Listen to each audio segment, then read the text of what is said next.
ದಕ್ಷಿಣ ಕನ್ನಡ ಜಿಲ್ಲೆಯ ಪ್ರವಾಸದಲ್ಲಿರುವ ವಸತಿ ವಕ್ಫ್ ಹಾಗೂ ಅಲ್ಪಸಂಖ್ಯಾತರ ಕಲ್ಯಾಣ ಸಚಿವ ಜಮೀರ್ ಅಹಮದ್ ಖಾನ್ ಅವರು ದಿಢೀರ್ ಅಲ್ಪಸಂಖ್ಯಾತ ಹಾಸ್ಟೆಲ್ಗೆ ಭೇಟಿ ನೀಡಿ ಅಲ್ಲಿನ ಅವ್ಯವಸ್ಥೆ ಕಂಡು ಕೆಂಡಾಮಂಡಲವಾಗಿದ್ದಾರೆ.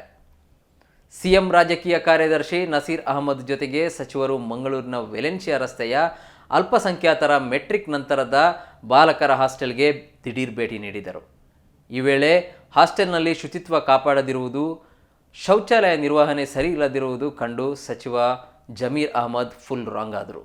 ಇದೇ ವೇಳೆ ಅಲ್ಲಿನ ವಿದ್ಯಾರ್ಥಿಗಳು ನಮಗೆ ಗುಣಮಟ್ಟದ ಆಹಾರ ಕೊಡುತ್ತಿಲ್ಲ, ವಾರಕ್ಕೊಮ್ಮೆ ಚಿಕನ್ ನೀಡದೆ 15 ದಿನಕ್ಕೊಮ್ಮೆ ಚಿಕನ್ ನೀಡುತ್ತಿದ್ದಾರೆ, ಮಾತ್ರವಲ್ಲದೆ ಚಾರ್ಟ್ ಪ್ರಕಾರ ಆಹಾರ ಪೂರೈಕೆ ಮಾಡುತ್ತಿಲ್ಲ ಎಂದು ಸಚಿವರ ಬಳಿ ದೂರಿದರು. 5 ವರ್ಷ ಆದರೂ ಬೆಡ್ಶೀಟ್ ಕೊಟ್ಟಿಲ್ಲ, ತಲೆದಿಂಬು ಇಲ್ಲ, ನಮ್ಮ ಬಗ್ಗೆ ಯಾರೂ ತಲೆ ಕೆಡಿಸಿಕೊಳ್ಳುವುದಿಲ್ಲ ಎಂದು ಸಚಿವರ ಸಮ್ಮುಖದಲ್ಲಿ ವಿದ್ಯಾರ್ಥಿಗಳು ತಮ್ಮ ಅಳಲನ್ನು ತೋಡಿಕೊಂಡರು.